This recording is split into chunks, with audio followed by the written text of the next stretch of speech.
साहब गुरुजी। सब्सक्राइब आपको प्रणाम। सबसे पहले तो गुरुजी आपको आपके पावन चरणों में मेरा कोट कोट प्रणाम। आपका प्रणाम स्वीकार है, आपको भी प्रणाम।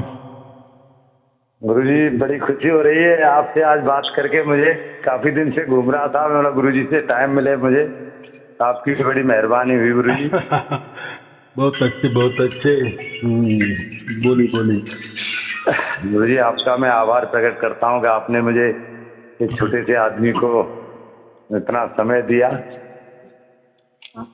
छोटा क्यों समझ रहे हो अपने आप को? आप तो परमात्मा के सपूत हो ना।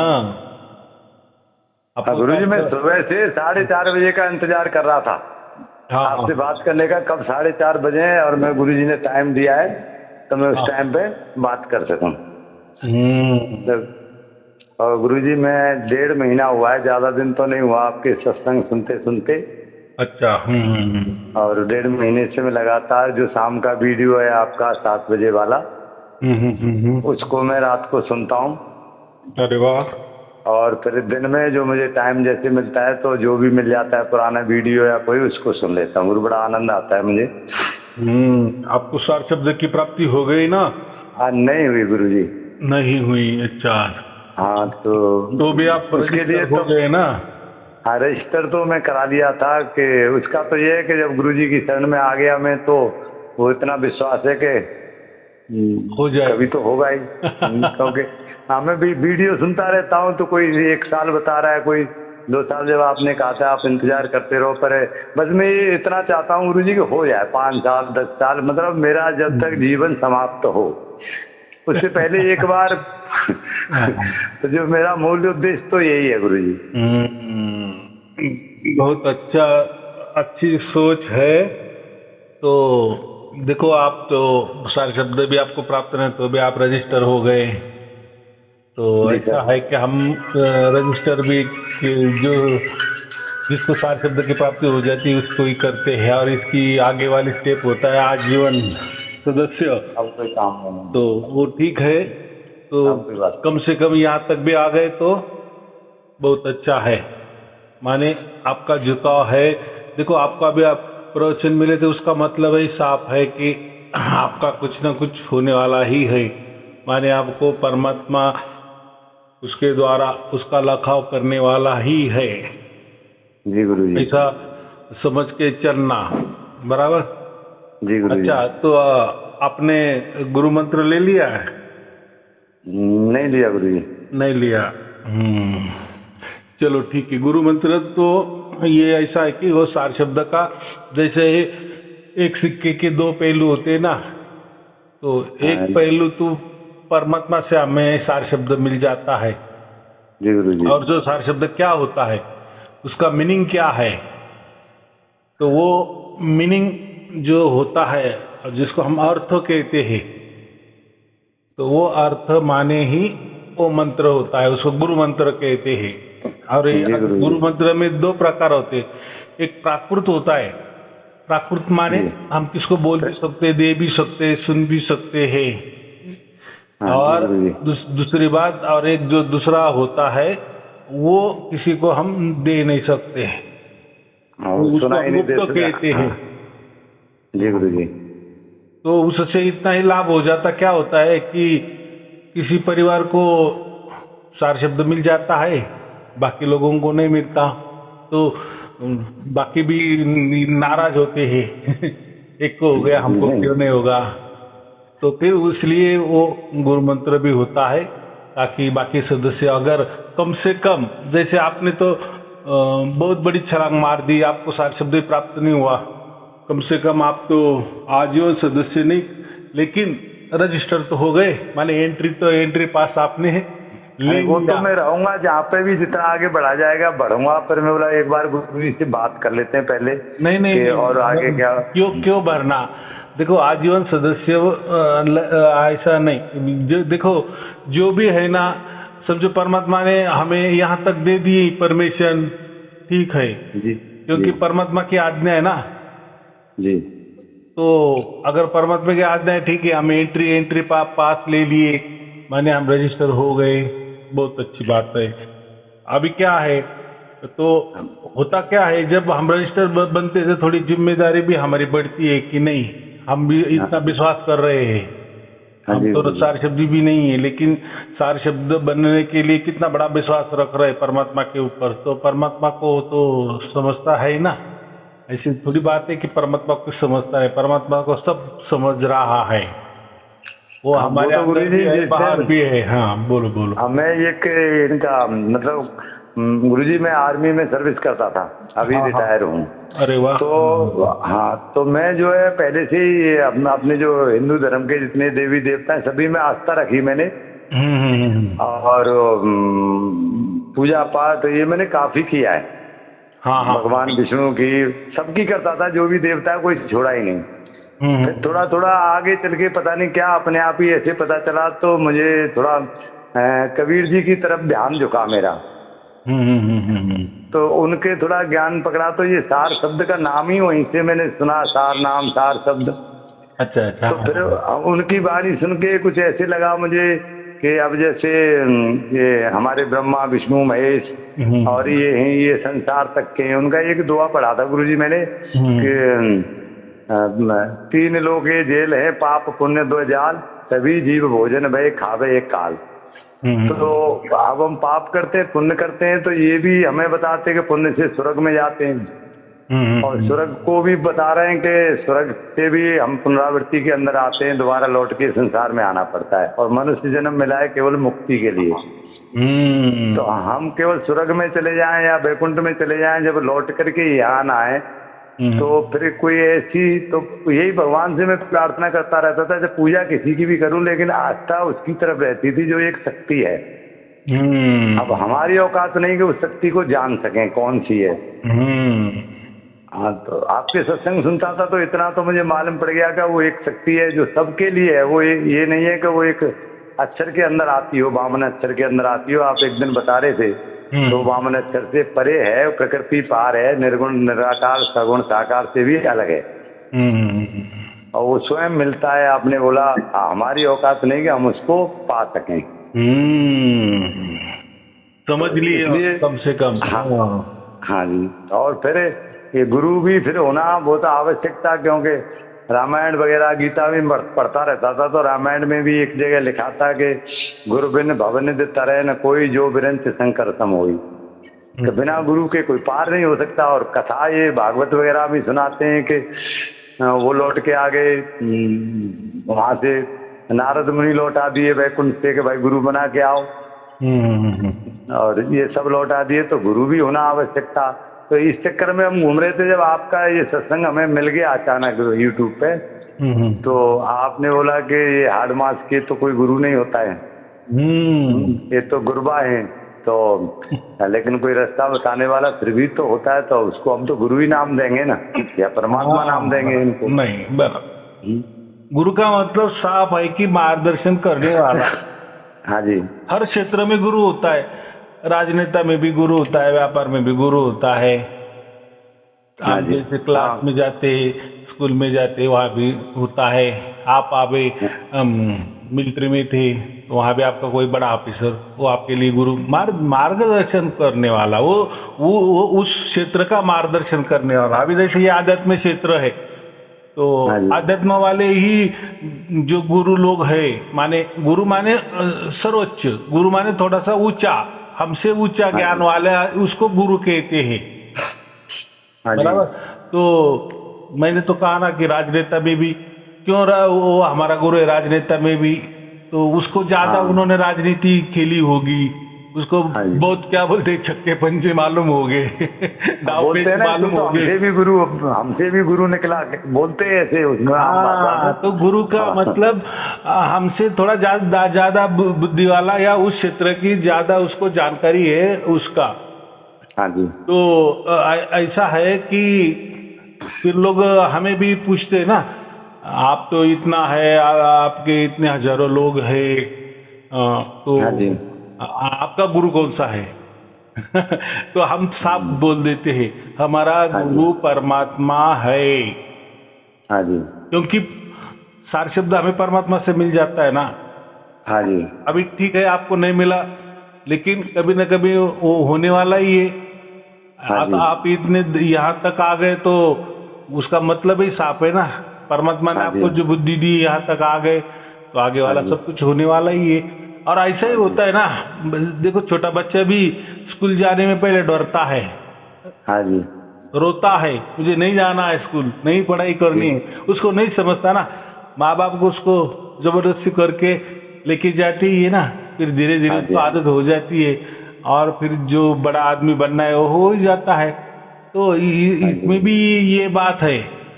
तो जो बच्चा माने बचपन से पढ़ना चाह रहा है वो कोई बाकी लोगों जैसा रोता नहीं फिरता कि नहीं मुझे नहीं हाँ जी। जाना है। माने हाँ। मैं आपका उदाहरण दे रहा हूँ, आपने ऐसा नहीं कह दी कि भाई तो साल शब्द मिला भी नहीं है और मैं क्यों रजिस्टर बन जाऊँ, या बाकी आगे वाली तो बात ही नहीं है। हाँ जी, लेकिन गुरुजी। आपने क्या कहा कि मुझे 10 साल भी लगेंगे तो भी चलेंगे, लेकिन मरते दम करना ही तक क्या तो कम गुरुजी, से अब कम। तो आपकी शरण ले ली तो आपकी शरण में रहेंगे ना। अब मिलना नहीं मिलना वो परमात्मा के हाथ में है, तो फिर अब उसमें हम कर भी क्या सकते हैं। हाँ, बराबर की नहीं। और वो भी अगर मैंने ऐसा कह दिए कोई गुरु की आवश्यकता नहीं है, कोई परमात्मा मिले या ना मिले, तुम मुझे गुरु मान लो, मुझे परमात्मा मान लो, तो ये एक प्रकार का धोखा हो गया ना आपके साथ। हाँ जी गुरुजी। या मेरे कहने और बोलने में भी एक करनी और कथनी में भी अंतर आ गया ना। हाँ जी। हाँ तो ये जी। बाकी लोग परमात्मा के बारे में बहुत बात करते हैं, ऐसा है परमात्मा, वैसा है, वो तो निर्गुण निराकार के परे है, भाषण वगैरह बराबर करते हैं, वीडियो भी बराबर निकालते हैं, प्रवचन भी बहुत बड़ा करते हैं, लेकिन प्रैक्टिकल में वहाँ जब हम जाते हैं तो वही गुरु बन के बैठते हैं। फिर कहाँ परमात्मा आने का। इसका मतलब साफ है, सिर्फ लोग खींचने के लिए परमात्मा की बातें करना। हाँ, वो दिखाई नहीं देते तो इसका लाभ उठाते हैं गुरुजी, और कुछ नहीं है उसका। लोगों को बहका के कि हमारे यहाँ आ जाओ तो हम परमात्मा दिखाएंगे मिलाएंगे, तो उस जिज्ञासा में उसका लाभ उठा जाते हैं लोग। हाँ, माने देते तो है नहीं। लोग तो अज्ञानी होते हैं ना, लोग बोलते नहीं ये करते, लेकिन जब जाते हैं ना फिर वो बंधने भी लगा देते हैं। भाई एक परमात्मा पाने के लिए आप इतने बंधने लगा रहे हो, और बाद में फिर ये करो वो करो, ध्यान करो, साधना करो, मंत्र जप करो, हमारे पास आते जाते रहो, सेवादारी करो, माने घूमना फिराना, बाकी कुछ नहीं। फिर इसमें टाइम पास हो जाता है। और किसको परमात्मा मिला नहीं मिला, कोई आदमी खड़ा भी नहीं होता, बोलता भी नहीं, और वो बोलते हैं ना किसी को बोलना नहीं, तुझे क्या प्राप्त हुआ है नहीं हुआ है, कितनी स्टेज पर है, क्या स्टेज है इसमें, ये एक ही स्टेज है इसमें, बस परमात्मा उसके द्वारा वो जो भी करना है उसके द्वारा, वो तो पल भर की घटना होती है, लेकिन परमात्मा के यहाँ से वो एक पल होता है, हमारा संसार वाला पल नहीं, लेकिन परमात्मा का एक पल माने तो बस हो गया जो भी होना है। तो हम बोल रहे हैं ना, जैसे आपने कहा कि परमात्मा तो एक शक्ति होती है, तो अगर वो शक्ति है, वो महाशक्ति है, तो फिर वो शक्ति ही हमें उसका जो भी कोई जलवा है वो दिखाएगी ना, उसकी तरफ से दिखाएगी ना। हाँ जी। या हमसे अगर वो प्राप्त करने की कोशिश करेंगे, वो शक्ति पाने की कोशिश करेंगे, तो वो बावलापन हमारा होगा ना, बचपना होगा ना, और होगी भी नहीं, मिलेगी भी नहीं। आप तो मैं यही कहता हूँ, आप कितना भी जाप करते रहो, राम राम करते रहो, राधे राधे करते रहो, कृष्ण कृष्ण करते रहो, ये जो लोगों ने जो अभी भक्ति मार्ग चल रहा है ना, उसमें ज्यादा फैट निकल गया। बस कथा कहानी सुनो और नाम जप करो, नाम क्या बोले, केवल नाम आधारा कलयुग केवल नाम आधारा, सुमर सुमर जन उतरे पारा, ऐसा बोल देना। फिर लोगों को बताना कि देखो भाई तुलसीदास ने क्या कहा है, कलयुग के लिए केवल नाम आधार है। देखो नाम आधार ज्यादातर बताइए ना, इसलिए हम भ्रमित हो जाते हैं गुरुजी। जैसे रामायण में भी ये दिया है गुरु का, कबीर जी ने भी बड़ा गुरु के गुणगान किए हैं ना, कि भाई गुरु बिना कुछ नहीं हो सकता है। तब गुरु फिर वही करते हैं कि भाई आप कथा सुनो हमारी, और ये नाम है, ये राम राम करो। और उन्होंने कह दिया कि वाल्मीकि ने तो ये राम, तुम तो सीधा, हम तो सीधा जप रहे हैं, तब भी नहीं कुछ हो पा रहा है, वाल्मीकि तो उल्टा जपे थे। तो हाँ, माने कि वो इतना बड़ा चढ़ा कर बता रहे हैं कि बस जपते रहो, फिर उल्टा हो जाओ, बस उल्टा हो जाओ। ऐसा नहीं होता, ऐसा होता ही नहीं है। माने ये सिर्फ बोलते हैं कि बस नाम जप में ही अड़े रहो या इसमें ही अटक जाओ, फिर अटक गए तो फिर लटक गए। हाँ, सही बात है। ऐसा कुछ नाम से होने वाला नहीं है या होगा भी नहीं है। तो क्या होता है नाम जप से, वो जो बोले ना कि तुलसीदास ने भी बताया, देखो उसमें मोक्ष वाली बात कभी नहीं कही है। हाँ, मोक्ष जिन्होंने वाली भी बात कहा है नहीं ना, हाँ हाँ हाँ आपका कल्याण हो सकता है, आपका भला हो सकता है, माने आपका संसार का भला हो सकता है, या आपको हाँ। शांति महसूस होती।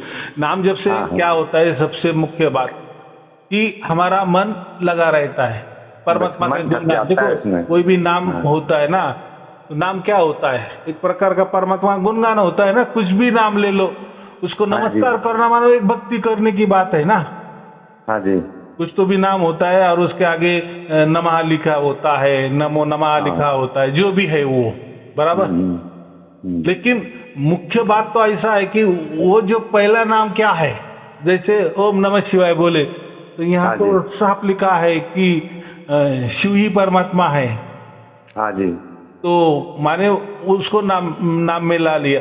लेकिन परमात्मा जो होता है ना, वो हाँ जी। नाम, रूप और गुण, ये तीनों के परे होता है। जहां भी आप परमात्मा के नाम पर कोई नाम दे रहे हैं या परमात्मा को नाम लगा रहे हैं, हाँ ये नाम है परमात्मा का, या रूप माने कोई आकार दिखा रहे हो, ये परमात्मा है माने। दोनों बात लिखते हैं गुरुजी, इसमें दोनों ही बात तो लिखी है। जैसे रामायण के अंदर उसको अनामी भी कहा है, रूपा भी कहा है उसको, है और निर्गुण भी कहा है, और फिर उसको रूप में भी दिखाते हैं। तो अब किस पे विश्वास किया जाए? उसका रूपा भी कहा है बराबर कि नहीं, वो रूप में हमारे सामने खड़ा कर दिया फिर।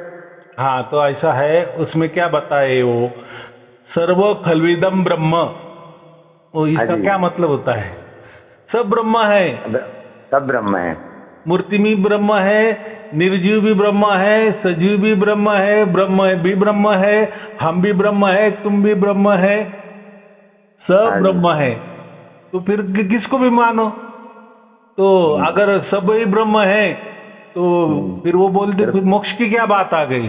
फिर तो कोई अलग है ही नहीं कुछ, फिर क्या करना, क्या सब ब्रह्म हो गए तो फिर करना क्या है हमें? गुरु भी ब्रह्म, शिष्य भी ब्रह्म तो फिर मोक्ष हमें कैसा मिलेगा? और मोक्ष के लिए कौन दौड़ेगा? ब्रह्म दौड़ेगा मोक्ष के लिए, खुद ब्रह्म दौड़ेगा क्या? ब्रह्म को क्या जरूरत पड़ी? उसको क्या जरूरत पड़ी? और अगर ब्रह्म बोल दिए तो फिर उसको परमात्मा जैसा ज्ञान भी आना चाहिए। तो आता है क्या किसको? नहीं आता। बराबर का हमने किसको बोल दिए ये मूर्ति है, ये ब्रह्म ही है, या कोई आदमी है, हर मास का आदमी है, वो ब्रह्म है, ठीक है, बोलने में बोल दिए, या उसने भी बोल दिए कि भाई तू भी ब्रह्म है, चलो वो भी बात ठीक है। ऐसा बोलने से क्या होने वाला है? तो ऐसा कुछ होता नहीं है, ये सिर्फ बहकावे वाली बात है, बराबर कि नहीं? तो मुझे इतना ही कहना है कि परमात्मा किसको कहेंगे? परमात्मा नाम रहित होता है, रूप रहित होता है, और गुण रहित होता है। गुण माने ये त्रिगुण, कौन से? जन्मना, पालना, होना और मर जाना। तो इनको जिसको भी ये बताते हैं तो वो तो राम कृष्ण समझो। हाँ, 3 गुण बताते हैं, रजोगुण, तमोगुण, सतोगुण। हाँ वही ना, एक प्रकट करने वाला, एक पालने वाला, एक मार देने वाला। तो ये तो फिर कुछ नहीं हुआ। तो और फिर सगुन में आ गए ना वो, जब जिसका जन्म होता है तो माने उसने कुछ तो भी मनुष्य जैसा आकार ले लिया ना। हाँ जी। और रह रहे माने कोई खाता पी रहा है, या कोई राज दरबार का काम कर रहा है, या जो भी वो उसका काम है वो रह रहा है, और मर भी रहा है। तो राम भी आए, उनका जन्म हुआ है, वो भी रहे और मर गए। कृष्ण भी आए। तो आप ऐसे बहुत बड़ी लिस्ट बनाओ, तो सब यही जन्म लिए ना, यहीं चले गए, यहीं जन्म लिए। अब तो चले भी गए तो उससे क्या है? तो वो कैसे इसमें आ जाएगी? ब्रह्म का तो जन्म मृत्यु रहित होता है ना। और हाँ मैंने जी। जो अभी व्याख्या किया, ये वेदों ने व्याख्या की है कि परमात्मा हाँ जी। नाम रूप माने आकार और गुण गुना रहित, ये तीनों के परे होता है परमात्मा। फिर सोचो अभी तो यहाँ गुरु जी तो कुछ एक दो मेरे अंदर संशय थी, जैसे अब ये हम मुक्ति चाहते हैं गुरु जी, हाँ हाँ कि हमें ये संसार से मुक्ति चाहिए, तो कुछ तो ये था कि मुझे यही नहीं पता कि मैं हूँ कौन, मैं जीव हूँ या मन हूँ या शरीर हूँ या आत्मा हूँ क्या मैं? पहले तो हमें यही नहीं पता है। मान लो हमारा नाम है, वो पंडित जी ने रख दिया नाम, उस नाम से प्रसिद्ध हो गए हम, शरीर से पहचान बन गई, लेकिन मुक्त हमें मतलब जीव को होना है या मन को होना है या किसको मुक्त होना है? मैं तो कह रहा हूँ मुझे मुक्त होना है, तो मैं हूँ कौन जो मुक्त होने की बात कर रहा हूँ? ये थोड़ा मेरे दिमाग में उठता है बात। हाँ, तो भाई जैसे है ना, अभी आप जो बोल रहे हो, सुन रहे हो, देख हाँ रहे जी। हो, विचार कर रहे हो, यही आपका हाँ जी। आत्मा है ना आपके अंदर। लेकिन हाँ जी। आत्मा जो होता है ना, वो ये चमड़ी के आंखों द्वारा देखती है, ये मन द्वारा विचार करती है, बुद्धि द्वारा हाँ जी। निर्णय करती है। लेकिन बुद्धि हाँ क्या जी। है? ये तो भेजा है ना, ये तो शरीर का पार्ट है ना। मन क्या है? हाँ। मन ये सॉफ्ट रूप है, शरीर का एक हाँ सॉफ्ट जी। रूप है ना, हाँ जी। तो वो भी जड़ है। हाँ, जड़ है। वो कोई आत्मा नहीं होता। आत्मा ये पंचकर्म जो हम बोलते हैं, हाँ जी। कर्म इंद्रिय, ज्ञान इंद्रिय, ये जो 10 ये है, तो हाँ जी। अंतकरण चतुष्टय जो कहते हाँ हैं जी। हम, वो तो मन वो बुद्धि इससे चित्त सब अहंकार काम जिसका करवा नाम लेता दिया। है, इससे हाँ जी। वो काम करवा लेता है। आत्मा तो एक चेतन शक्ति है, वो कोई वस्तु जैसी नहीं है कि मानो बहुत छोटी सी छुट्टी। कोई बोलते हैं जैसा हमारा बाल होता है, बाल का अग्र भाग जो होता है ना, उसका 1000वां हिस्सा करो, उतना सूक्ष्म हमारा आत्मा होता है। तो ये बात भी नहीं होती है, वो ऐसी वस्तु में भी नहीं आएगी, या उसके लिए ऐसे उदाहरण भी आप नहीं दे सकते।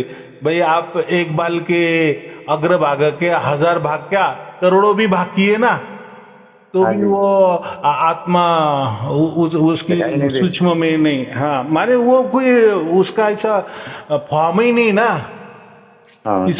सूक्ष्म नहीं, वो तो एक चैतन्यता है, वो एक ऐसा सूक्ष्म चैतन्यता है। उसको ज्यादा से ज्यादा हम क्या समझते हैं कि अणु स्वरूप है, माने अणु कितना सूक्ष्म होता है। हाँ जी। तो वैसा वो उतना सूक्ष्म है। लेकिन अणु भी ये क्या आ गया, ये भी जड़ी आ गया ना। कोई तो भी धूल का कण समझो, अणु समझो, बहुत सूक्ष्मता में सूक्ष्मता, लेकिन है ना, वस्तु ही है ना। माने आखिरी में कहीं तो भी हम उसको देख सकते हैं ना, माने ये तो अणु वगैरह जैसे बताया गुरुजी आपने, ये तो सब प्रकृति के अंदर का ही सौदा है ना। ये तो जैसे अणु है, वो उसमें गीता में दिया है 3 अणु बना के त्रिशेणु बन जाता है। ये तो फिर घंटा महीने सब इसी से बनता है, आगे बढ़ाते जाते हैं। आकार बोले तो शरीर का आकार है कि नहीं, तो फिर परमात्मा नहीं हो सकता ना। हमने क्या कहा डेफिनेशन में कि नाम रूप और गुण के रहित जो भी है वो परमात्मा होता है। या ऐसा समझो हमारा आत्मा भी होता है, ऐसा भी समझो, क्योंकि दोनों भी चैतन्य है। लेकिन वो जो परमात्मा होता है वो महाचैतन्य है, और हम ऐसा समझो छोटा चेतन है। लेकिन दोनों भी कोई वस्तु नहीं है, दोनों को भी कुछ नाम नहीं है। लेकिन हमारा जो आत्मा है ना, वो शरीर के बगैर नहीं रह सकता, चाहे उसका सूक्ष्म से सूक्ष्म शरीर हो, कोई जीव जंतु भी हो, या ऐसा समझो को कोई कोरोना का वायरस जो है ना, इतना भी सूक्ष्म, देखो कोरोना का वायरस को भी शरीर था कि नहीं? हाँ, इसलिए तो शरीर है, तो इसलिए हम मार सके ना उसको, कोई दवाई से हम मार सके ना उसको, कोई लस वगैरह देके, माने कुछ तो भी औषध से वो हम मार देते थे उसको, माने उसको बॉडी थी, इसलिए वो बॉडी मर गई ना। उसका आत्मा नहीं मरा, लेकिन बॉडी तो मर गई ना। तो इतने सूक्ष्म भी हमारा आत्मा हो सकता है, लेकिन कितना भी सूक्ष्म हो, उसको शरीर की जरूरत होती ही है। तो गुरुजी हम मुक्त होने के बाद भी शरीर ही मिलेगा क्या आत्मा को? ऐसा है कि मैंने क्या कहा कि ये जो दिखाई दुनिया दे रही ना, ये सब हाँ जी। 25% भाग दिखा रहा है हमें परमात्मा का। ऐसा समझो परमात्मा एक बंदा रुपया है, 100% हाँ है। जी। तो ये हाँ जी, जो ठीक है। ब्रह्मांड है ना, जो दिखने वाले ये सब ग्रह ये 25% गोल तारे, है।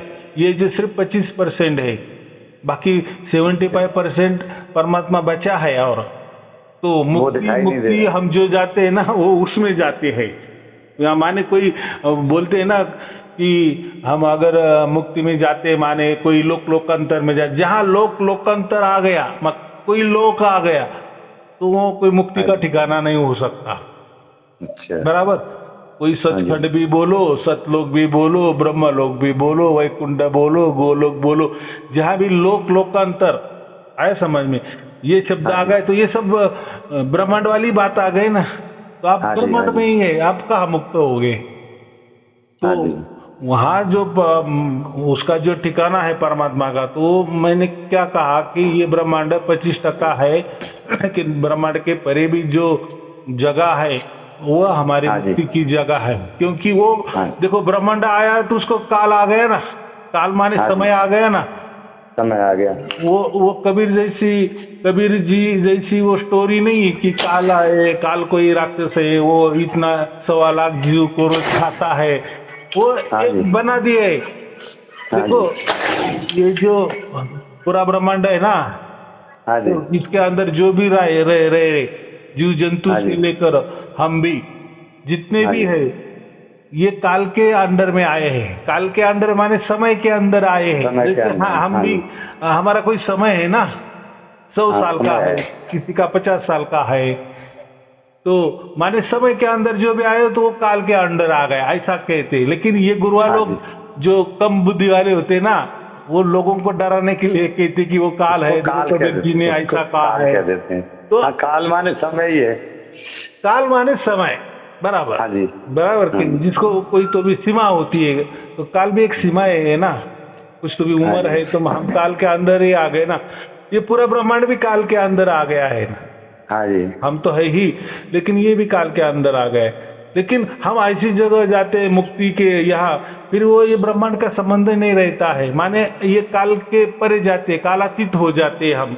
फिर कालातीत हो गए तो फिर वहाँ जन्म मरण का चक्कर कहाँ आ गया। नहीं हुआ। हाँ, अगर हमने चाहा वहां भी, अगर हमें लगा तो वो हम ले सकते हैं। वो देखो अभी जो है, अभी हमारी चाह है ना, हमें मोक्ष मिलना चाहिए, ये किसकी इच्छा है, हमारी इच्छा है ना। लेकिन फिर हम मुक्त क्यों नहीं हो रहे, तो ये हमारे कर्मों की वजह से हम ये शरीर में डाले गए हैं क्या।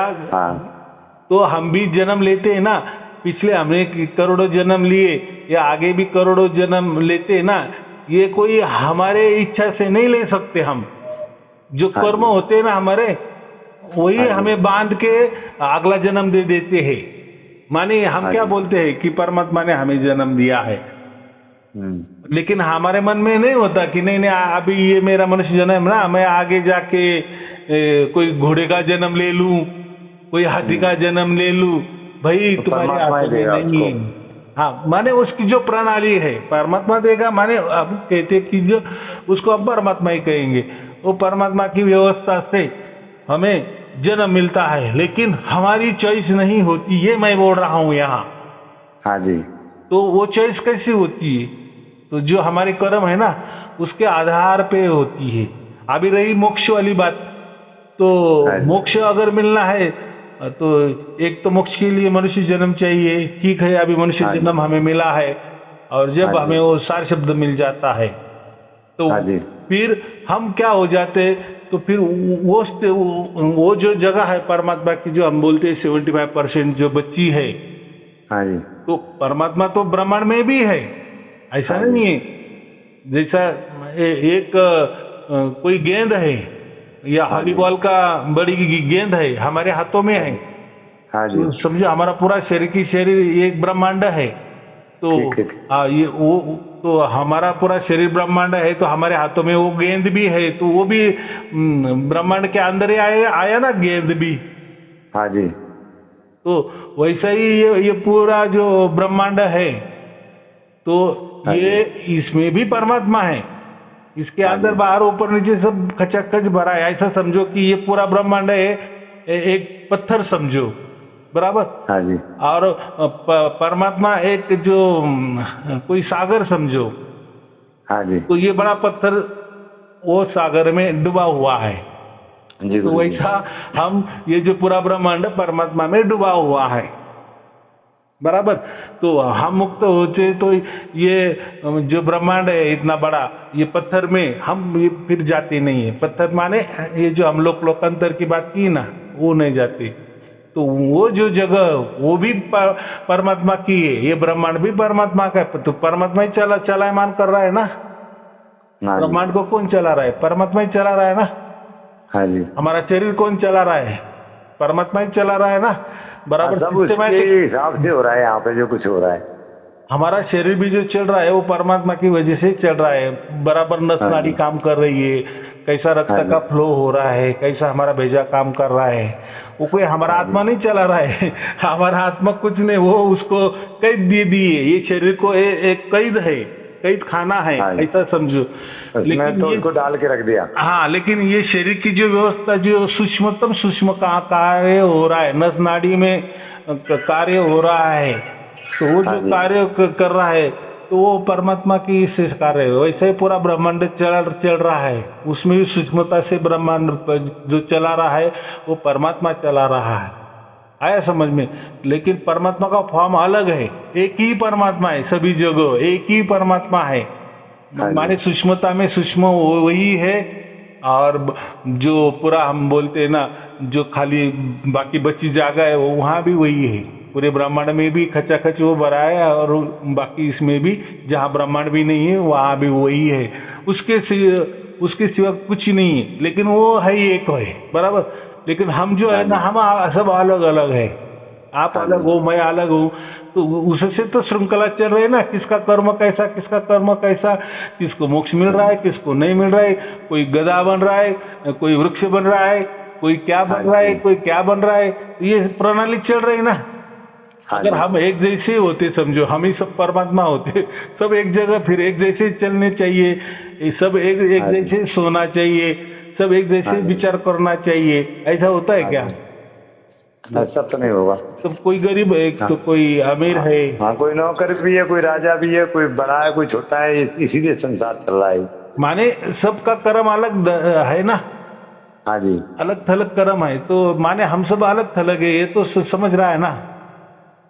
हाँ। तो फिर हम मोक्ष मिलने के लिए हमें मनुष्य जन्म चाहिए, और मनुष्य जन्म से हमें कौन निकालना? एक तो परमात्मा ही, परमात्मा की प्रणाली हमें जन्म देती है ना। और वो भी कैसे जन्म देती है? तो जो हमारा कर्म होते हैं उसके ही हिसाब से वो बराबर ऑटोमेटिक वो प्रणाली के द्वारा हमारा जन्म हो जाता है। लेकिन जब ये सार शब्द प्राप्त होता है तो जीते जी हमें उसका समझ में आ जाता है कि अरे हाँ, अभी मेरा अगला जन्म होने वाला नहीं है। तो मैं जब भी मरने जाऊंगा, माने जो मेरा समय आएगा, जब मेरा प्रारब्ध खत्म हो जाएगा, मेरा पूरे जो कर्म है पूरे निशेष हो जाएगी, तो तब तो मुझे मोक्ष में जाने वाला ही हूँ मैं। तो गुरुजी एक अनुरोध और कर रहा हूँ आपसे मैं। जैसे अभी जो सार शब्दी परिवार है हमारा, तो ये जो कर्म है, कर्म का मतलब सार शब्द के बाद कट जाते हैं, आपके सत्संग सुनने से कटते हैं, कुछ कर्म कटते होंगे, जब भी तो फिर हमें मुक्त किया जाता होगा ना। देखो ऐसा है कि जब भी सार शब्द हमें प्राप्त हो जाता है, हाँ जी, तो ऐसा है कि ऐसा समझो कि वापिस मैं 100% की बात करता हूँ। तो हाँ जी, जो हमारे 100% समझो हमारे कर्म है, प्रारब्ध है, हम उसको प्रारब्ध कहेंगे, उसमें से समझो 25% कर्म हमने ये जन्म में लाए हैं, मनुष्य जन्म के लिए इतना हमें सफिशिएंट है। ये जन्म में माने जो बहुत सारे कर्म है, तो ऐसे समझो 100 कर्म है हमारे, तो उसमें से हमने 25 कर्म लाए हैं भोगने के लिए, ये जन्म के लिए, बराबर। ठीक है। तो ये जन्म हो जाने के बाद हमारे अगला जन्म होगा ना, तो उसके लिए पिछले वो जो 75% या 75% है कर्म, उसके आधार पे हमें जन्म मिलेंगे ना आगे। हाँ, जी। अभी क्या हो गया, हम तो अभी वो 25% कर्म लेके 25 कर्म लेके आए हैं, ये जन्म अभी चल रहा है हमारा, और इसमें हाँ अब मोक्ष माने सारे शब्द की प्राप्ति हो गई। तो अभी क्या हो गया, अगर ये जो 25 लाए हैं, ये वो 25 पड़े रह गए, वो 75 पड़े रह जाएंगे गुरु जी फिर हमारे। फिर 25 खत्म हो जाएंगे, तो खत्म हो 75 जाएंगे, तो पड़े रह है, जाएंगे। तो 75 से तो फिर मुक्ति का मिले हमें। लेकिन सार शब्द मिलने से जो 75 जो है ना, पहले वो जीरो हो जाते, पहले वो पूरे जीरो हो जाते हैं, बराबर रहे। हाँ। ये जन्म में ये 25% लाए थे, और हाँ जी। इसमें ही ये घटना घट गई। तो देखो अभी समझो, आपको 100 उम्र है, 100 साल की हाँ उम्र जी। है, और 50 हाँ साल जी। में आपको अभी सार शब्द की प्राप्ति हो गई, तो हाँ जी। आपका कन्फर्मेशन तो हो गया है।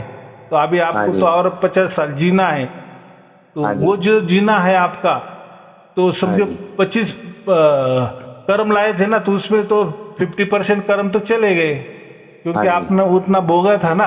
और 25 हाँ जी। 25 में से जो 50% 12.5 तो बाकी है ना, ये हाँ 50 जी।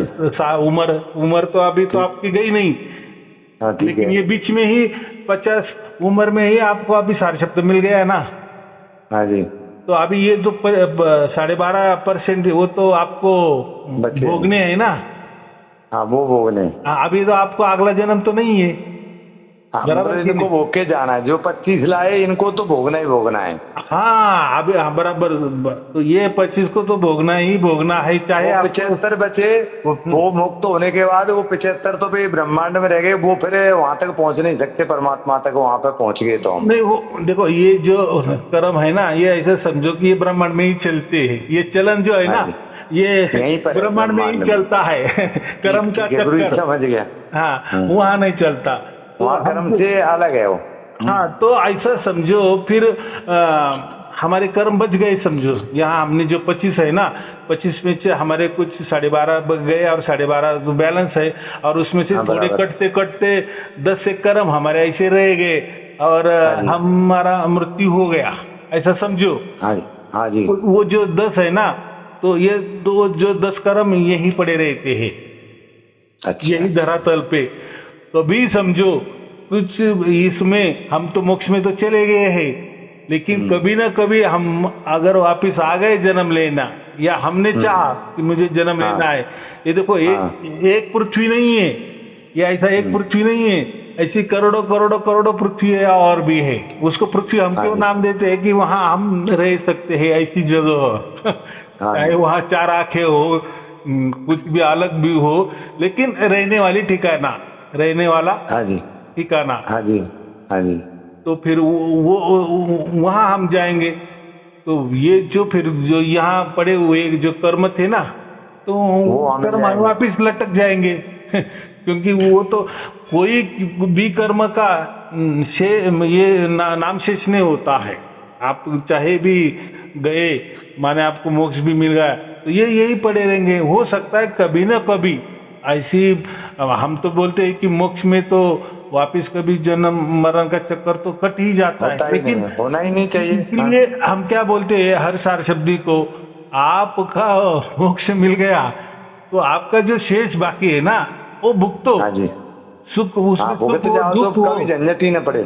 हाँ, अगर बाय चांस अगर माने समझो हमारा एक्सीडेंट ही हो गया, अभी वो तो कुछ नहीं कर सकते, वो आपने आपके इच्छा से नहीं किया ना, या आपका शरीर आपने रेलवे के सामने झुका नहीं दिया ना।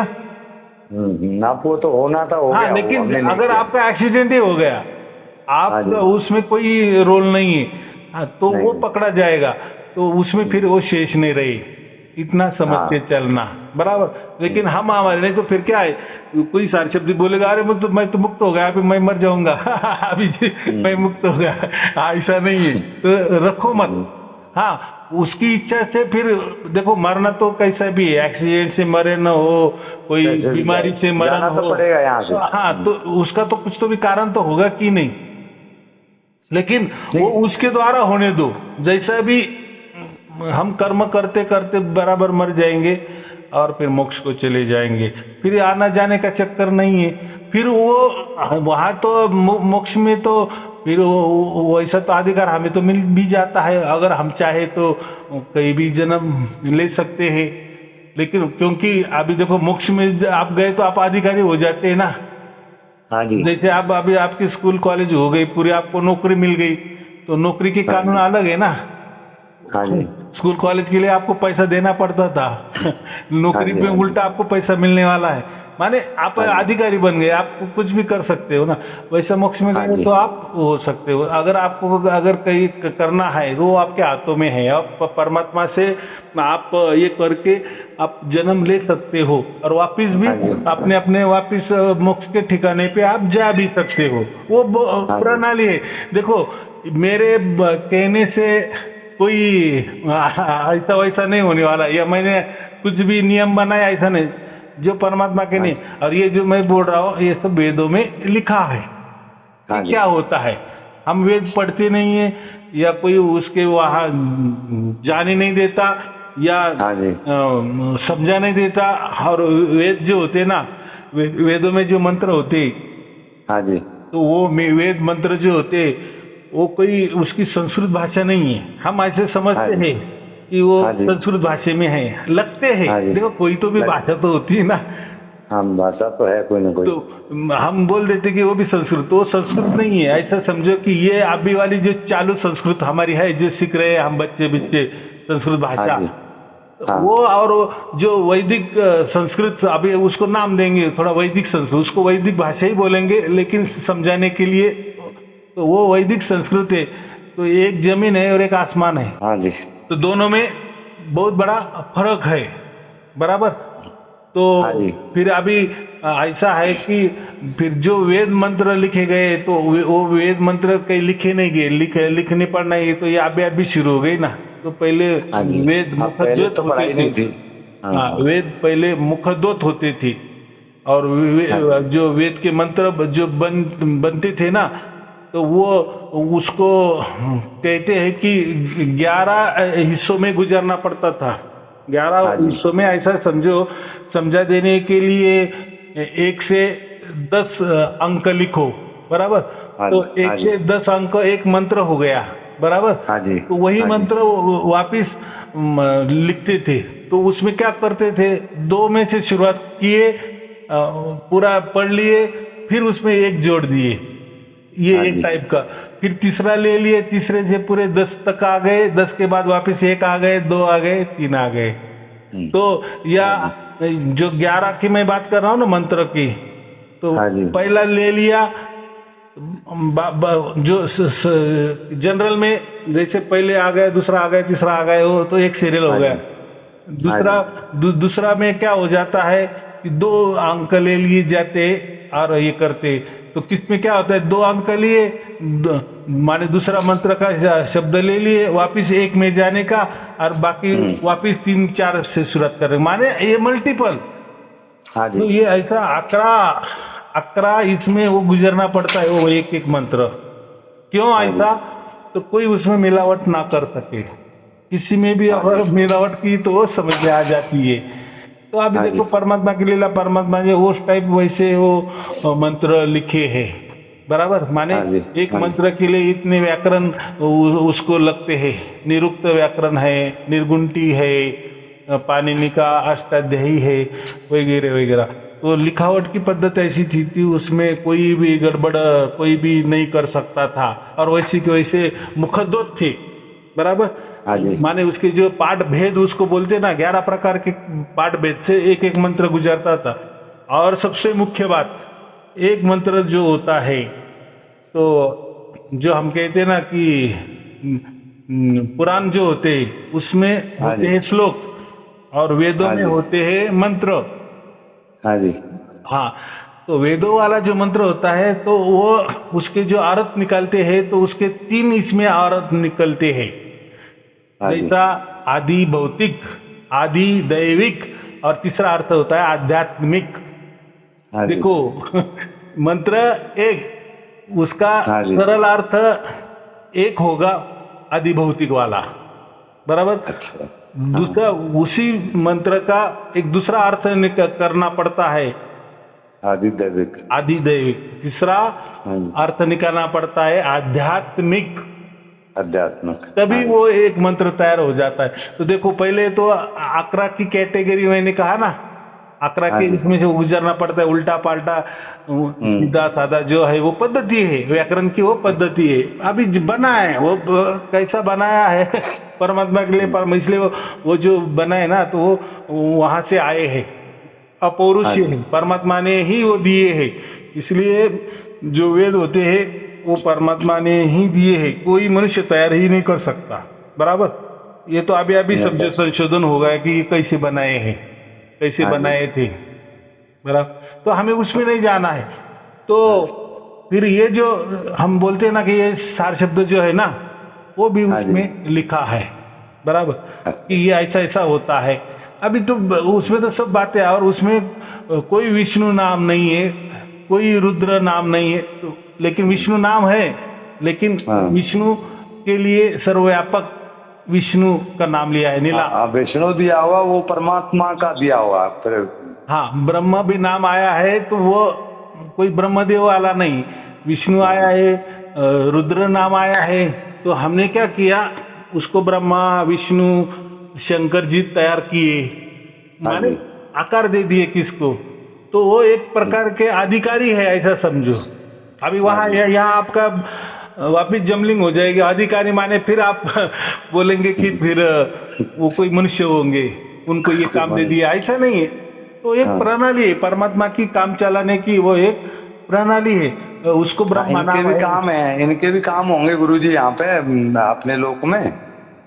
तो वही मैं बोला ना, तो काम क्या है, सीधी मतलब है ना, जन्म देना, पालना करना और मार देना। तो ये ऐसा समझो कि ब्रह्मदेव भी परमात्मा ही है, विष्णुदेव भी परमात्मा है, शंकर जी भी परमात्मा है, लेकिन ये कोई अलग बात नहीं है, माने परमात्मा से अलग नहीं है ये, वो उनके डिपार्टमेंट है। लेकिन ये जो बाद में वैदिक काल के बाद में ये जो पौराणिक काल आया ना, या पुराणों ने क्या कर दिए, इंद्र को कोई देवता बना दिए, कोई मनुष्य रूप बना दिए, उसका काम कर। वेदों में तो इंद्र भी है, सभी देवी देवता है, लेकिन हाँ ये पुराणों ने वो देवी देवता को आकार दे दिया, बहुत देवी देवता हो गए गुरुजी, अब तो इनका ठिकाना ही नहीं है, हर साल नए पैदा हो जाते हैं कुछ तो। हाँ, तो मैं वही बोल रहा हूँ, अभी जिसको कम बुद्धि वाले होते हैं वो तो बोलते हैं क्या बात करे, वो तो वेद के मंत्रों में तो हमारे भगवान का भी नाम आया है, तो कोई बोलते हैं हमारे धर्म का भी नाम है, हमारे धर्म के महापुरुष का भी नाम है। अभी जिसको मालूम ही नहीं है कि ये वेद मंत्र कैसे बनाए जाते हैं, और वेदों में कोई इतिहास नहीं है, कोई मनुष्य लोगों के लिए कोई बातें नहीं है, वो पूरे ब्रह्मांड के लिए एक सिंगल बात है, माने वो जो वेद है पूरे ब्रह्मांड में चलने वाली बात है। हाँ गुरुजी, ये बात तो है, वेदों में कोई किसी एक की लेके चर्चा नहीं की गई है, लेकिन इन्होंने आदमी को लेकर के, जैसे रामायण है, रामायण एक हमारी राम के ऊपर केंद्रित है, हाँ बराबर, और जैसे महाभारत है वो कृष्ण के ऊपर केंद्रित है। तो जो किसी एक आदमी को लेकर के अगर कोई कथा या कुछ लिखा जाता है तो उसको काव्य कहते हैं या उपन्यास समझो उसको। तो ये हमारी रामायण है, ये महाकाव्य है, और महाकाव्य को लिखने वाला कोई संत नहीं होता है, वो लेखक कभी हो सकता है। हाँ, वो कुछ भी हो, लेकिन मुझे इतना ही कहना है कि वेदों में ये कुछ बातें नहीं होती। तो ये लोग बोलते हैं कि वेदों में इसका नाम आया है, कबीर जी का नाम आया है, तो क्राइस्ट वाले लोग जो ईसाई लोग हैं वो बोलते हैं ईशावास्यो।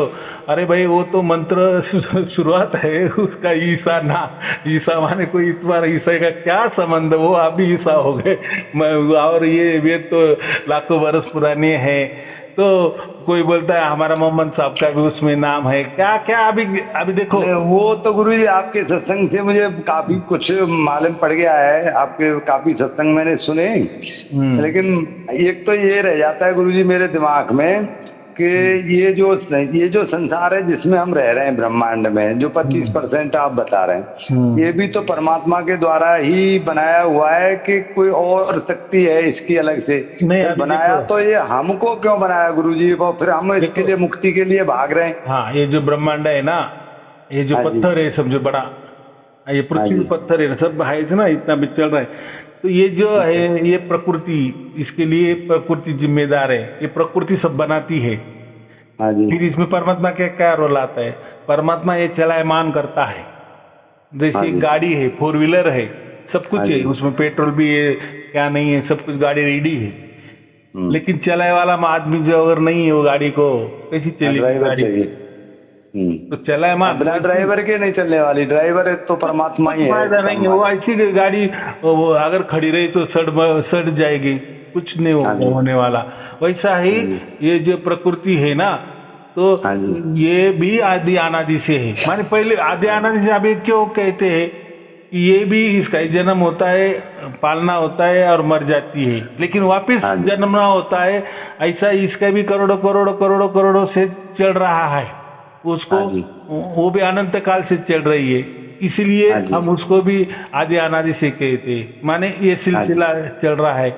वैसा हम आत्मा है, वो भी आदि अनादि से है, सनातनी है, उसका भी सिलसिला ऐसा ही जन्म ले रहे, बराबर। और परमात्मा तो मुख्य है, परमात्मा को सबको चला रहा है, माने प्रणाली चला रहा है। जैसे मैंने कहा ना, हमारा शरीर परमात्मा चला रहा है, तो उसमें जो काम हो रहा है ना, जो देखो आजकल तो इतना विज्ञान आगे गया है, तो पूरा शरीर का जो डॉक्टर लोग कहते हैं ना, हम ज्यादा से ज्यादा 5% जानते हैं कि ये शरीर की प्रणाली कैसी काम करती है, या हम हमारे हाथों से उसको थोड़ा सा एक करके सरल कर सकते हैं, लेकिन 95% ये कैसा काम कर रहा है वो नहीं समझ में आ रहा है।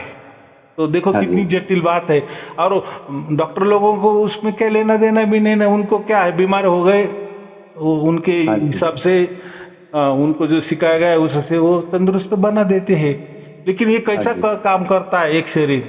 हम भी कभी ऐसा शांत चित्त से बैठे तो देखो ना कैसा बोलता है, कैसा सुनता है, कितना भी सुनता है तो कुछ कान को तकलीफ नहीं होती, कितना ही बोलता है तो कभी मुख का ये नहीं होता है, बराबर उसको नींद भी आती है, बराबर उठता भी है, ये करता है वो करता है, उसको इच्छा होती है ये करना है वो करना है। वो जन्म भी उसके हाथ में नहीं है, कोई तो भी उसको डाल देता है और निकाल भी लेता है, और कुछ उसके हाथ में नहीं है, कुछ नहीं है। कैसा फिर? माने ये जो यंत्रणा चल रही है उसको हम परमात्मा की यंत्रणा कहते हैं। फिर लोग कहते हैं कि परमात्मा चलाता है, परमात्मा हमें दुख क्यों दिया? भाई परमात्मा ने दुख की कुछ बात नहीं इसमें, वो प्रणाली है, परमात्मा की एक प्रणाली काम कर रही है। हाँ, लेकिन उस प्रणाली में आपके अच्छे कर्म है तो वही प्रणाली आपको आपका क्या बोलते प्रमोशन कर देती है। जैसे आपने आप ड्यूटी पे हो, अगर आपका काम अच्छा है तो आपको प्रमोशन मिल जाता है कि नहीं? हाँ जी। तो आपका प्रमोशन किसने रोका था क्या? या आप बोल सकते हैं कि मुझे मैनेजर ही बनाना था तो मुझे पहले सिपाही क्यों बनाया? भाई ऐसा नहीं, तू सिपाही जो था ना तरक्की से तू मैनेजर हो गया है। तो ऐसा ही है, मनुष्य को ये तो हमारे कर्मों के आधार पे हमें जन्म मिलते हैं, लेकिन उसकी प्रणाली सब काम कर रही है।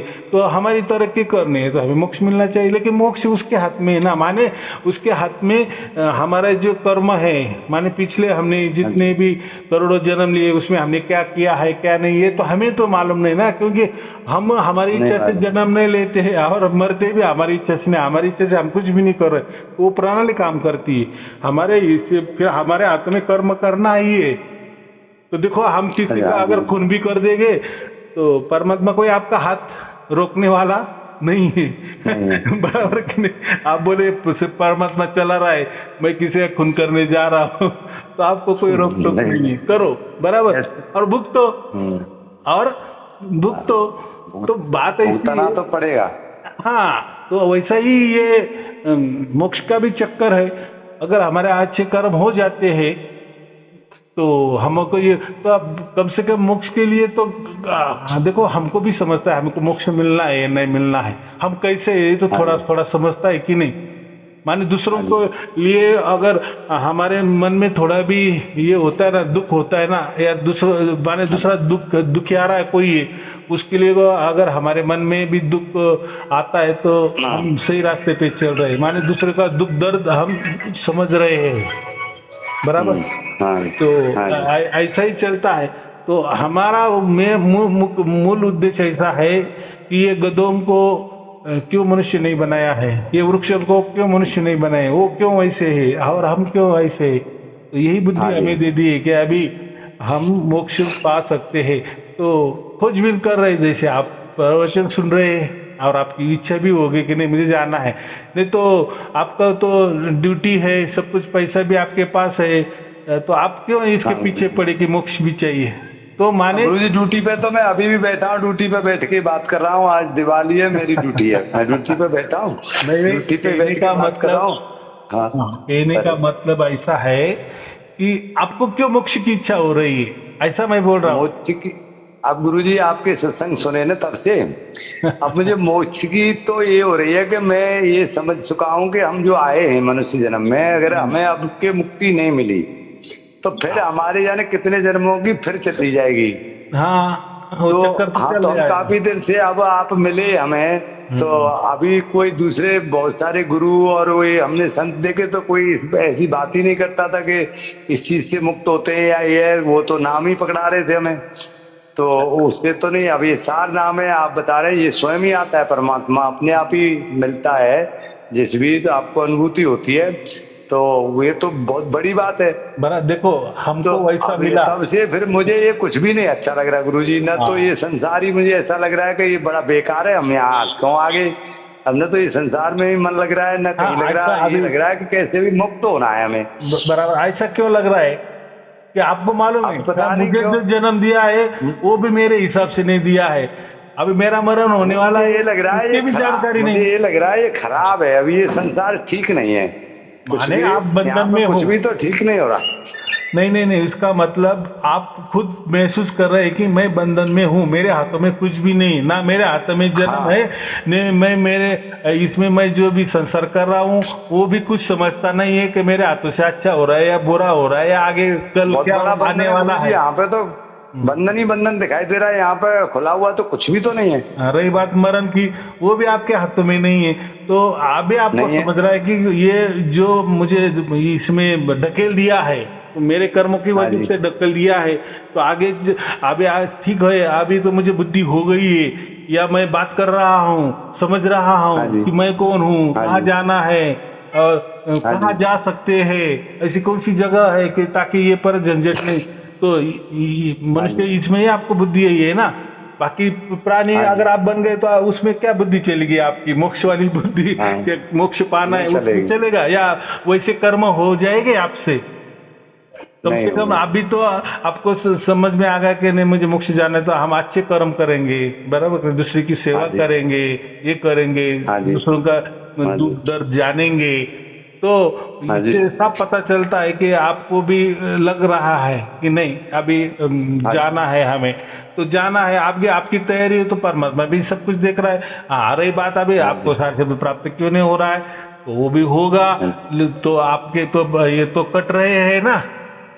हाँ जी, जैसे हमारी स्कूल होती है, पूरी स्कूल हो जाने के बाद ही कॉलेज में हम जाएंगे ना, तो ऐसा कुछ तो होता होगा। माने आप ऐसा समझो कि प्रवचन सुन रहे, इसका मतलब आप शुद्ध पवित्र मंगल निर्मल बन रहे हो, काम चल रहा है, फिर नहीं चल रहा है ऐसा कुछ नहीं है, बराबर। हाँ जी, अगर समझो ऐसा होता तो आपका एक भी सवाल नहीं होता, माने कुछ तो भी अभी तो भी सवाल है, माने कुछ तो भी अटके है, समझ नहीं आ रहा है, तो एक दिन ऐसा आ जाता है कि पूरा आप समझ जाते हो, और बस जिस दिन आप पूरे समझ में जाते हो तो परमात्मा तो आपके अंदर ही है, वो तो सब कण कण में, बाहर भी अंदर भी, उसको समझ जाता है कि बस अभी इसको समझता, क्षण वो घटना घट जाती है। लेकिन जब तक हमारे अंदर में संशय है ना, तब तक अब तो ये तो संशय नहीं रही गुरुजी, ये तो है कि सार शब्द तो मुझे मिलेगा।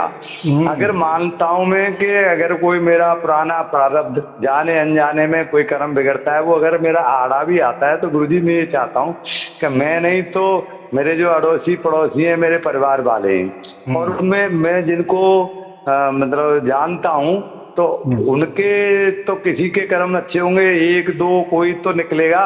तो जैसे गुरुजी किसी के पास में मोबाइल नहीं है टच वाला, किसी के पास में सादा मोबाइल है या किसी के पास में है ही नहीं, तो मैं अपने मोबाइल से आपके सत्संग उनको सुना सकता हूँ कि नहीं सुना सकता? मैं ये पूछना चाह रहा हूँ गुरुजी। जो जितना हो सके उतना। देखो अच्छा। आपका तो कोई, आप क्या कर्म कर रहे हो तो आपको कोई रोकने टोकने वाला नहीं ना, और उसमें तो आप अच्छी बात कर रहे हो ना। हाँ जी। आपको तो उसमें कोई लोभ लालच नहीं ना, आप खुद आपको ही प्राप्त नहीं है, लेकिन आपका तड़प है ना कि दूसरों का कल्याण। हाँ, मतलब किसी दूसरे का भला हो जाए तो भी अच्छा ही है ना।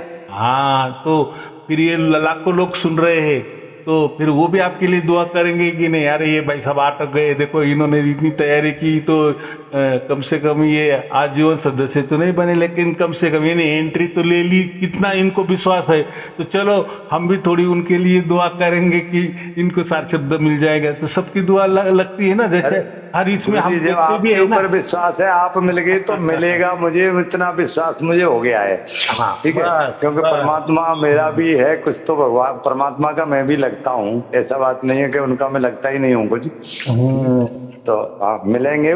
लेकिन मैं ये पूछना चाह रहा था गुरुजी, जैसे मोबाइल वगैरह है, मेरे पास सुविधा है मान लो मोबाइल की, तो दो चार लोग बैठ के जैसे सुनना चाहें तो हम आपके सत्संग उनको सुना सकते हैं कि नहीं सुना सकते? क्यों नहीं सुना सकते? मैं वो तो वही कहा ना, हर तो उनको भी लाभ होगा ना इनको सुनने से। जैसे हम आपके सत्संग सुनते हैं तो हमें होता है, तो वो सुनेंगे तो उनको भी किसी को प्राप्त हो सकता है ना, और उनको आपके साथ में जोड़ दिया जाएगा। देखो वो भी अज्ञान में है ना, अभी उनको तो कुछ आता पता सुनेंगे नहीं, वो बात अलग है। जिसको थोड़ा जिज्ञासा, मैं भी तो ऐसे ही था गुरुजी, आज मुझे जिज्ञासा हो गई कि मुझे मुक्ति चाहिए, मोक्ष चाहिए, मुझे चाहे परिवार छोड़ना पड़े, मुझे संसार छोड़ना पड़े, मुक्ति चाहिए। तो जब मेरे अंदर ये जिज्ञासा जाग गई है तो किसी और के अंदर भी जाग सकती है ना। बराबर है कि नहीं? देखो पंछी होते हैं, हमने ऐसे दाना डाल दिए, अगर जो पंछी भूखेला है वही दाना लेना आएगा कि नहीं? और जिसको भूखी नहीं है वो तो देखेगा भी नहीं उसको, और देखेगा तो आएगा भी नहीं है, तो हम क्या बोलेंगे? लेकिन माने दाना डालने का काम तो भूख तो सबको है, विश्वास नहीं है। भूख तो सबको है, विश्वास नहीं करते हैं लोग। माने तो सबको मुक्ति चाहिए। एक तो जरूरत नहीं है या उनको भूख लगी नहीं है, ऐसा एक उसमें दो अर्थ निकालेंगे ना हम, या डर रहे हैं या विश्वास नहीं है उनका। लेकिन ऐसा नहीं कि मैं फिर किसी को दूंगा नहीं, लोग उसके ऊपर विश्वास ही नहीं रखेंगे, लोग तो ऐसे ही है, लोग तो समझते नहीं, ऐसा नहीं। हमारा काम इतना है बस देना, सुनाना, फिर उसमें वो रिएक्ट होते हैं नहीं होते, कितना लेते हैं नहीं लेते हैं, क्या दो गाली देते हैं या कोई अच्छी बात बोल देते हैं कि भाई बहुत अच्छा, आपने अच्छे हमें मार्गदर्शन किया, तो वो तो परमात्मा जाने और उनका भाग्य जाने। लेकिन आपने लोगों को सुनाया, ये तो आपका इस पर आ गया ना, वो तो आपका काम एक निष्काम कर्म में आपका आ गया ना, गिना जाएगा ना। बाकी क्या होता है वो आपके हाथ में नहीं है और किसी के भी हाथ में नहीं है। तो ऐसा ही होता ही है, बचपन से लेकर आज तक हमारे हाथों में कुछ नहीं, लेकिन हम ऐसा ही देख देख के इसके सुनते सुनते ही हमारा जीवन चल रहा है ना, बराबर मार्गदर्शन मिलता जा रहा है ना, किसी से भी वो मार्गदर्शन। तो ये तो मोक्ष वाली बात है, ये तो अभयदान है। ये देखो आप किसी को भी रोज खाना भी देंगे ना, तो दूसरे दिन वापिस आ जाएगा, दो अभी मुझे, शाम को आएगा दो मुझे। लेकिन ये जो है ना, ये अभय है।